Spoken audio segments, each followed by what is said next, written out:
Number 10. The Diver's Graveyard. There is a place in which only the bravest divers dare to descend into the dark depths of the sea.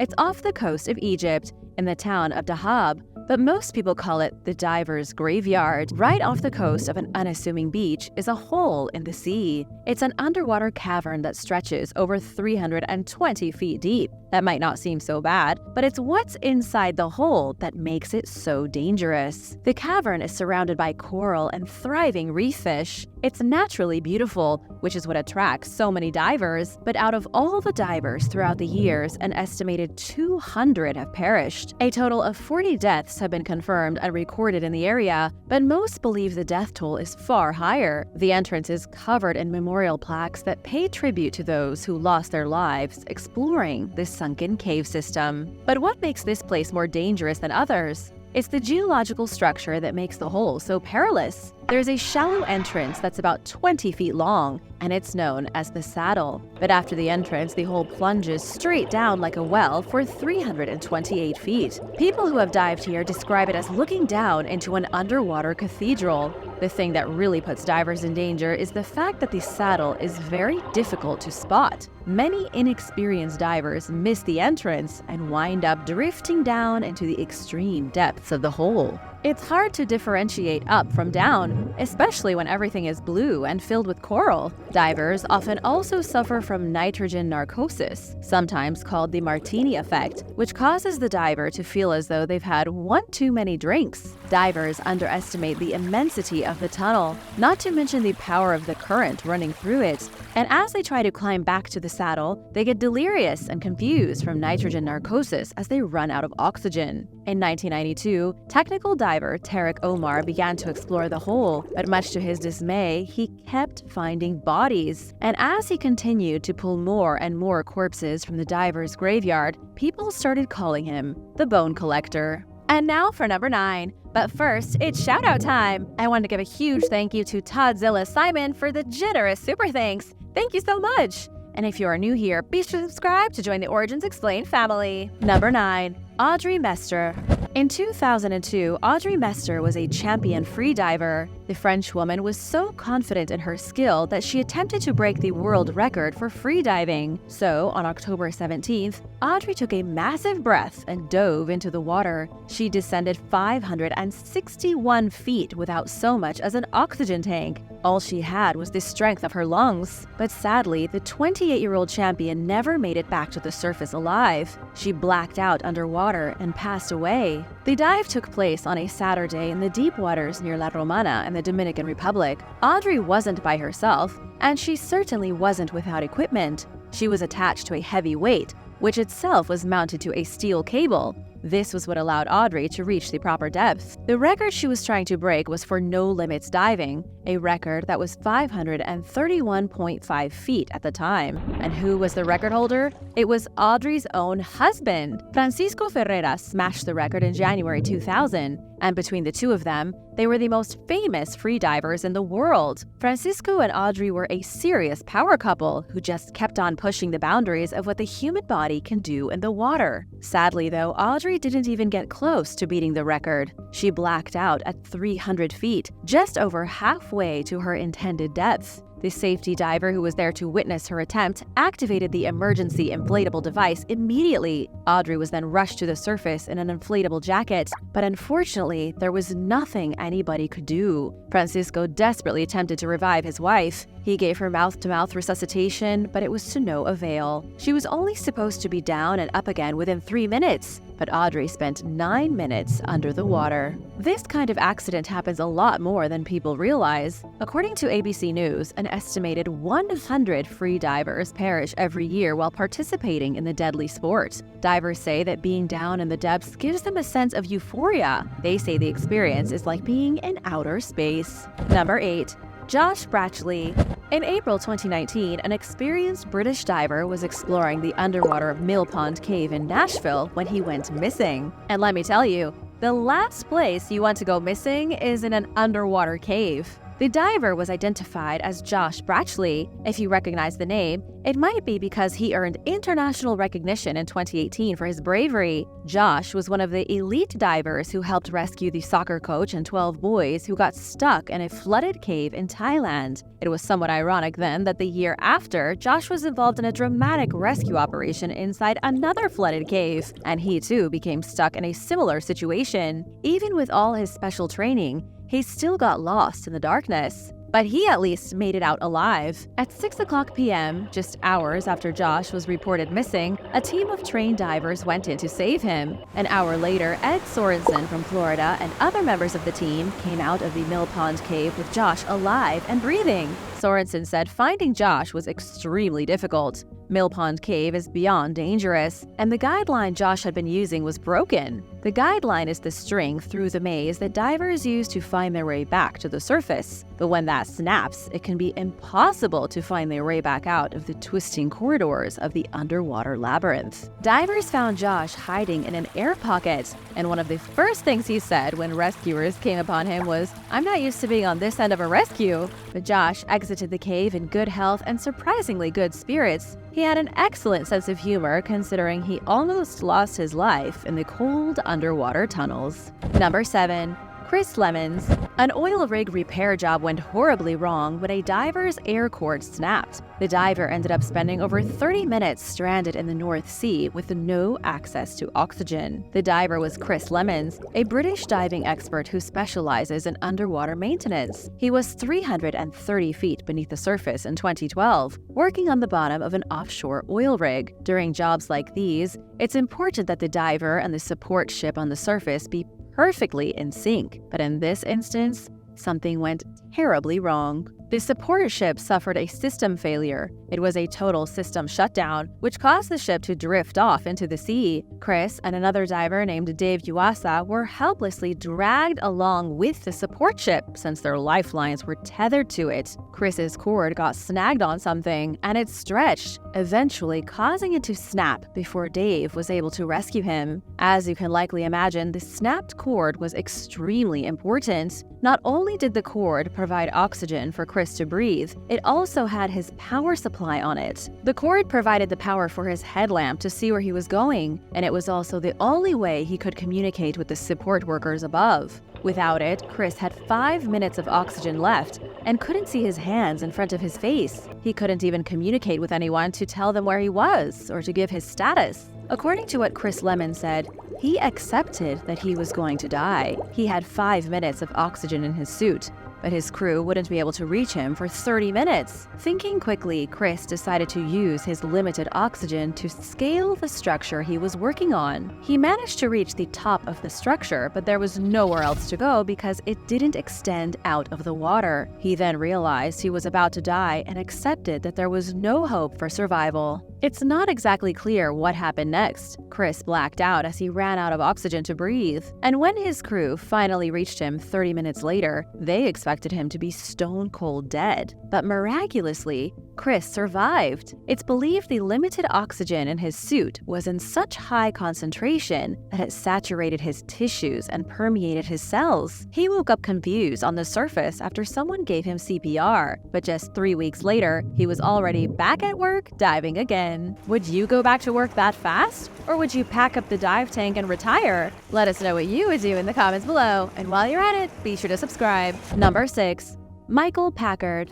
Michael Packard was briefly eaten by a whale. In 2021, the New England lobster hunter was on a routine dive. In the midst of his dive, he was engulfed in the mouth of a hungry humpback whale, something that usually only happens in the Bible. Michael is in his late 50s. He's a licensed commercial lobster diver from Massachusetts. He was going for his second dive of the day off Herring Cove Beach when the whale suddenly scooped him up 10 feet from the bottom of the sea. According to what Michael told the Cape Cod Times, out of nowhere he felt something shove him. It was a strong shove, so he knew it came from a large animal. Then, just seconds later, everything went completely black. Michael had the sense that he was moving, and he could feel himself being squeezed from every angle like he was in a garbage compactor. Only this garbage compactor was a wet one. The muscles of the whale's mouth moved all around Michael, giving him such a strange sensation he said it was impossible to even describe. At first, Michael thought he was being eaten by a great white shark, but then he realized he wasn't being ripped apart by jagged teeth. He wasn't injured and he wasn't bleeding, and that's when he knew he'd been eaten by a whale. Michael figured he was done for,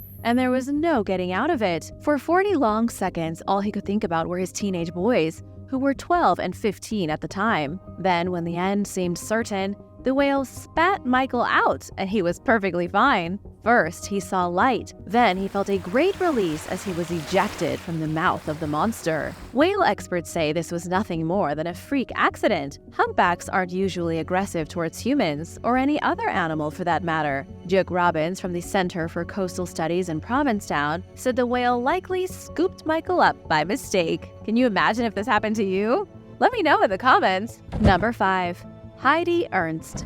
Heidi Ernst had a very unfortunate encounter with a shark in early summer 2023. 73-year-old Heidi had to get airlifted from the Bahamas to a hospital in Miami. The Iowa native nearly lost her life because a shark didn't like her diving in its waters. According to what Heidi said, she didn't even see the shark approach. It came from below and hit her with the force of a truck. Heidi is an extremely experienced scuba diver. Her age hasn't stopped her in the slightest, and she can dive with the best of them. What made the attack so insane is that Heidi had just finished her dive when it happened. She was climbing up the boat ladder in Grand Bahama, just inches away from getting on the vessel, but then the shark grabbed her by the leg. Heidi said it was like a scene out of a horror movie. Even at 73 years old, Heidi was able to fist fight a shark. She hit the animal in the face, trying to force it to release her leg. Finally, it did, and Heidi was able to get out of the water before the shark made a second attempt at her other leg. She likely would have bled to death if it hadn't been for her friend, who immediately made a tourniquet to stop the bleeding. Even still, Heidi was losing a lot of blood, and fast. The shark's savage teeth did irreparable damage to her limb. At the hospital in Miami, medics had no other choice than to amputate her leg, but a leg was a small price to pay for her life. Number 4. Manuel Nieblas Lopez. On January 5, 2023, Manuel Nieblas Lopez was killed in a shark attack in Mexico. He was diving for axe tripe, which is a kind of mollusk. He was in his 50s, collecting shellfish at a moderate depth of between 36 and 59 feet. Manuel was connected to an air source at the surface through a series of pipes. 2 other fishermen were on the support boat to monitor him. But what those 2 fishermen saw on the boat is going to be with them forever. It was truly a horrendous sight to see, and something that would likely give most people PTSD. It was truly a horrendous sight, and something that would likely give most people PTSD. As the fishermen looked over the edge of the boat, they witnessed a great white shark attack Manuel. It didn't just bite their friend, it ripped his head from his body. The shark bit Manuel and clamped its teeth down over his shoulders. Then it decapitated him. This was awful, and not something you typically hear about on the news. When sharks bite people, they usually grab legs or the torso. Shark experts agree the beasts only attack people when they mistake them for something like a seal, and that's why they normally let go when they realize they've made an error. But in this case, the great white shark bit Manuel's head and shoulders, something that's almost unheard of. In fact, the chances of this happening are so rare that according to Greg Skomal, a marine biologist at the University of Boston, he's never even heard of it happening before. So, why did the shark behave in such an unusual way? Chris Lowe, the director of the Shark Lab at California State University, thinks it was because the shark was starving and excited. Chris said that in the heat of the moment, a shark can make a rash decision. They bite whatever they consider to be prey, acting quickly without thinking. The predator likely grabbed Manuel's head on instinct, then swam away when it realized it wasn't the meal it was after. Number 3. John Edward Jones. On November 24, 2009, John Edward Jones went on the last dive of his life. He wasn't diving in the open ocean, though. He was cave diving. It's basically the same thing as exploring a sunken cave system, only without the added danger of drowning. John went to the Nutty Putty Cave in Utah with a few friends and his family as part of the expedition. At some point, the group decided to split in half. Some of the more experienced adults went to explore the deeper depths of the cave, while the kids and other adults went into the more family-friendly area. The Nutty Putty Cave is notoriously dangerous. Just 6 months prior to when John and his family went cave diving, the cave system reopened after a series of deadly incidents. John was with his brother Josh when he chose to pursue a narrow tunnel dubbed the Birth Canal by spelunkers. It's an extremely unfriendly place to explore, with its deepest realms still unmapped. John got himself wedged inside the birth canal and couldn't get himself out. He sucked in a breath just to get his body forward an inch, and when he breathed out, he couldn't move anymore. The horror of this situation is a hard thing to imagine. Josh tried to help his brother by pulling on his legs, but John slipped forward and got stuck upside down. He couldn't move at all, and Josh had to reverse 400 feet out of the cave to call for help. The first rescue crew didn't arrive until the next day, but when rescuers did reach John, all they could see of him were his shoes. In total, 100 people joined in the effort to free John over the next 24 hours. But unfortunately, it was a complete disaster. Rescuers used ropes and pulleys, and they even tried to chip away the rock formation using power tools. But just before midnight on November 25th, the pressure placed on John's body became too much. He died from cardiac arrest and suffocation. Sadly, it was too dangerous to recover John's body, and over a decade later, the 26-year-old's remains are still wedged in the passageway of Nutty Putty Cave. Number 2. The Sonar Nightmare. Scientists have become increasingly worried in recent years that sonar from submarines and surveillance equipment is damaging marine life. But now, a new study has revealed that divers can be affected by sonar as well. Researchers found that divers who were exposed to sonar while underwater temporarily lost portions of their hearing. There is a rumor that in 2004, a U.S. Navy diver was killed by sonar while working on a submarine. The Navy was employing a new type of sonar, something so powerful that its sound waves can kill dolphins. However, the Navy allegedly scrubbed all information of the project, so the incident hasn't been 100% confirmed. In 2008, there were reports circulating of whales that were being killed during warfare exercises in the waters of Hawaii. Dead whales kept washing up on the beaches, and dead dolphins too. The whale and dolphin deaths spiked during the Navy's use of sonar in the military exercises. According to Earth Justice, the Navy denied all responsibility for the incidents, even though they were most likely to blame. If a sonar ping can kill a whale, you better bet it can kill a human. Modern naval sonar emits waves of sound that reach up to 235 decibels. To give you an idea of how intense of a sound that is, anything over 200 decibels will rupture human lungs. If a person is exposed to decibels upwards of 210, the brain will hemorrhage immediately. So it's completely possible that a diver could make a mistake while working on a submarine and be exposed to the fatal sound waves. Number 1. Larry the Octopus.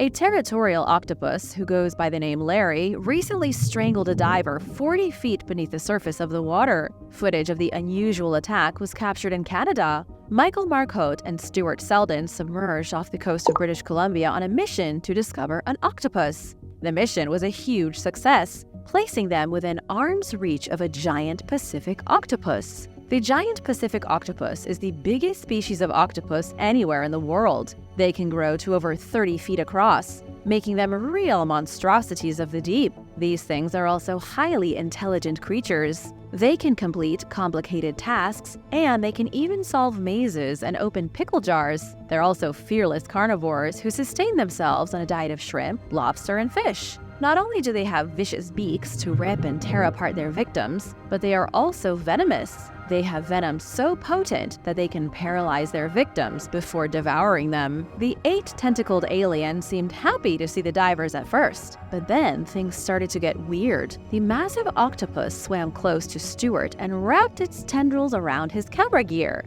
Then its tentacles wrapped around his body, and soon, Stewart found himself on the wrong end of a strangling. The octopus didn't really do any damage, though. It wasn't really trying to strangle the diver to death. It was just curious about his equipment. The octopus felt all the bits and pieces it could with all of its little feelers and suction cups, then went back about its business. Even though an octopus can be vicious when it's time to feed, they are typically more interested than aggressive when it comes to humans. Thanks for watching! Have you ever had a crazy encounter while diving? Let me know in the comments below. Be sure to subscribe if you haven't already, and come back soon. Bye!